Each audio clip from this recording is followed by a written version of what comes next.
तो वीडियो मेरा अपलोड हो चुका था, लाइव भी हो चुका था, लेकिन एक टेक्निकल इशू की वजह से फिर मुझे दोबारा से वीडियो को डिलीट करना पड़ा। तो असुविधा के लिए खेद चाहती हूँ और फिर से मैं इसे अपलोड कर रही हूँ। तो आज हम बनाने जा रहे हैं कच्चे आम का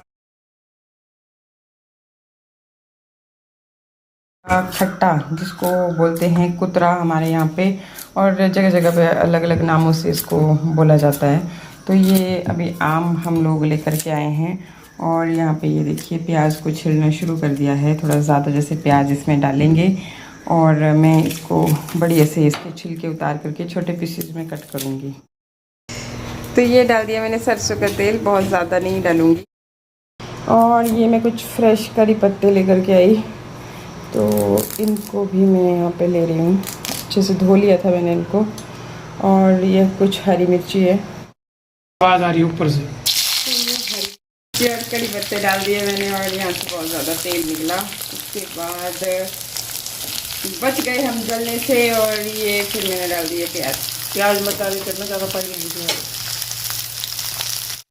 तो ये खूब सारे प्याज मैंने डाले क्योंकि इसमें ना ज़्यादा प्याज अच्छे लगते हैं और इनका एक कलर भी ना बिल्कुल रेडिश सा हो जाता है जब आप इसमें आम डालोगे। तो अब मैं इनको अच्छे से होने देती हूँ कुछ देर, तब तक बाकी के आम काट लेती हूँ। अब हम डालने जा रहे हैं मसाले। थोड़ी सी हल्दी डाली, ये मिक्स वाला मसाला डाल दिया। इसके बाद ये कुछ हमने घर पे तैयार किया हुआ है मिक्स वाला मसाला, वो डाल दिया।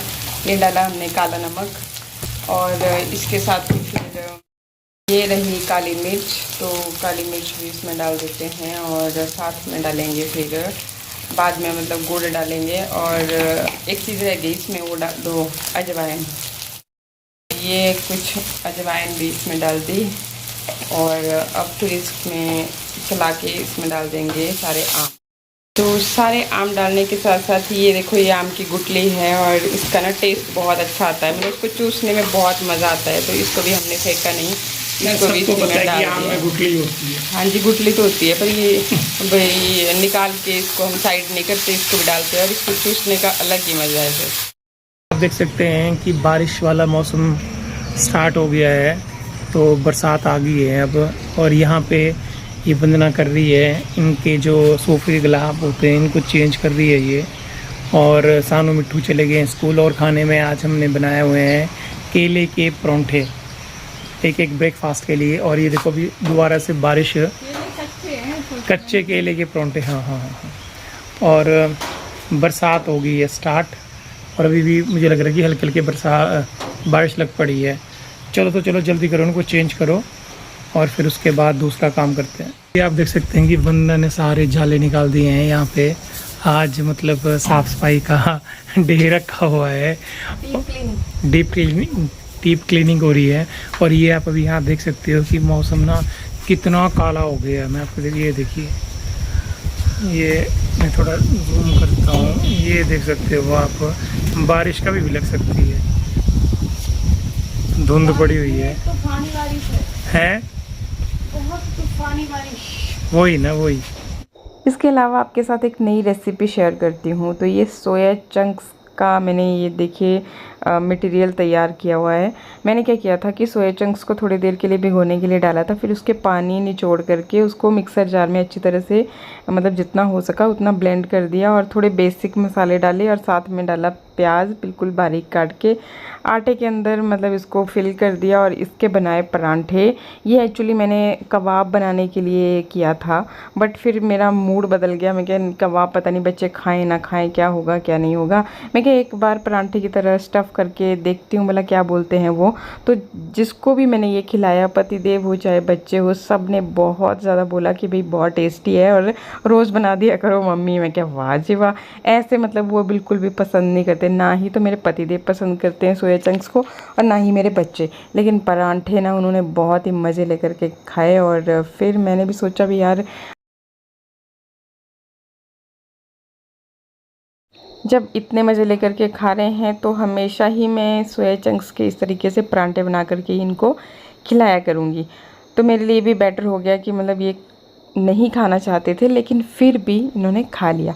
इसके अलावा फिर ये डिनर की रूटीन है। वैसे तो मैंने दिन में बनाने थे ये, लेकिन फिर मैं लेट हो गई थी। तो ये क्या कर रही हूँ मैं पतरोड़ू बना रही हूँ। और यहाँ पे मैंने ये बेसन ले रखा है। बेसन में पहले तो मैंने ये प्याज कट करके डाल दिए और उसके बाद मैं इसमें फिर मसाले ऐड कर रही हूँ। एक्चुअली अभी ना जो एक मसाला हम लोग इसमें डालते हैं ना, भाबरी जिसको हम बोलते हैं, तुलसी की ही एक वैरायटी होती है वो भी, तो वो मेरे पास नहीं थी। और ना ही तो लौंग मसाला इस बार लगाया हुआ था, ना ही तो वो लगाई हुई थी। उससे ना एकदम टेस्टी मतलब बिल्कुल ही अलग आता है ये जो पतरोड़ू हम बनाते हैं।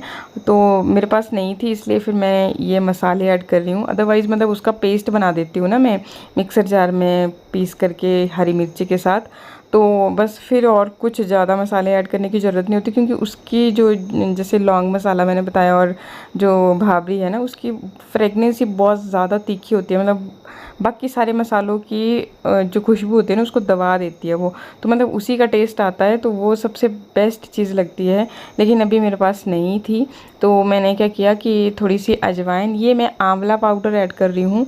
और आजकल ना हमारे घर में जो भी चीज़ें बनती हैं उनमें आंवला पाउडर इस तरीके से मैं थोड़ा सा ज़रूर ऐड कर देती हूँ, जिसकी वजह से मतलब जैसे मौसम चेंज हो रहा है तो मुझे और घर में बाकी सारे लोगों को सर्दी जुकाम वायरल इस तरह की मतलब परेशानी नहीं झेलनी पड़ती, क्योंकि ये बहुत ज़्यादा मतलब कि आपके इम्यून सिस्टम को स्ट्रॉन्ग बना देता है। मैंने यहाँ पे थोड़ी सी लस्सी ऐड करी थी। लस्सी इसलिए ऐड करी क्योंकि ये जो पतरोड़े होते हैं ना गर्म तासीर के होते हैं, और वैसे भी हम लोग ना बहुत ज़्यादा गर्म तासीर की चीज़ें खाते रहते हैं, तो इसलिए मैंने ऐड करी। और फिर थोड़े से फ्लेवर के लिए मैंने ये कड़ी पत्ता थोड़े से चॉप करके ऐड करे, क्योंकि मुझे वो चीज़ की कमी महसूस हो रही थी। जो भाबरी होती है या लौंग मसाला कुछ भी मिलता ना तो उससे टेस्ट बहुत गजब का आता है। तो उस कमी को पूरा करने के लिए मैंने ये इसमें थोड़े से कड़ी पत्ते ऐड कर दिए, और बाकी फिर अजवाइन वगैरह, थोड़ा सा वो आंवला पाउडर, जीरा पाउडर, मिक्स मसाला, इस तरीके से रेडी कर दिया ये पेस्ट। और अब इस पेस्ट को फिर इन पत्तों के ऊपर डालूंगी। ये पत्ते फ्रेश पत्ते नहीं हैं, मतलब ये मम्मी ने भेजे थे, तो उन्होंने रात को ये मतलब कल शाम को निकाले थे। फिर अभी मेरे पास मैं बना रही हूँ, तो आज मतलब एक पूरा दिन बीत गया है, तो शाम के टाइम पे बना रही हूँ, तो इसलिए थोड़े से मुरझाए हुए। बाकी बुज़ुर्ग लोग कहते हैं कि भाई जैसे अगर आप पत्तों को ना अगर सुबह तोड़े तो शाम को बनाओ, शाम को तोड़े तो सुबह बनाओ। तो इस तरह से मतलब थोड़ा बासी जब हो जाते हैं वो पत्ते, तो उनमें जो थोड़ा होता है ना खराश जैसी आपके गले में लगती है, तो वो चीज़ नहीं होती। बाकी पता नहीं ऐसा होता है या नहीं होता है, उतना तो मुझे नहीं पता। बाकी मैंने इस तरीके से फिर पतरोड़ू जो थे ये सारे लगा लिया पेस्ट इसके ऊपर, और फिर इसको मैंने स्टीम किया था, या मेरे पास स्टीमर है तो उसमें मैंने स्टीम किया था।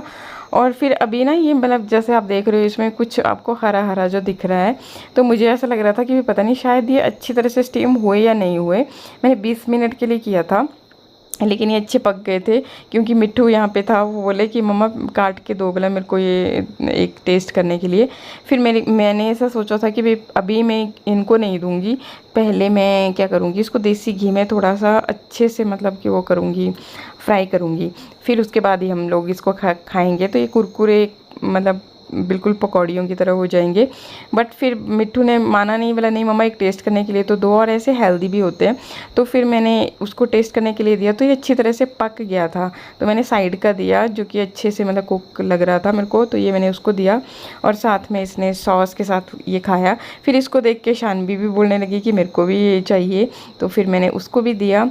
ऐसे मतलब कि वो ज़्यादातर इसी तरह से जैसे थोड़ा सा भी फ्राई चीज़ें और चटपटी चीज़ें उसको ज़्यादा पसंद है, तो अभी इसको देख के वो भी खाने लगी। मैं क्या ठीक है खा लो। फिर उसके बाद जो बच गए तो फिर मैंने सारे इसको कट कर दिया इस तरह से, और फिर इसको देसी घी, बहुत ज़्यादा डीप फ्राई वैसे वाले नहीं करती मैं, बस इस तरह से तवे के ऊपर थोड़ा थोड़ा सा डाल के घी जैसे अभी डाल रही हूँ।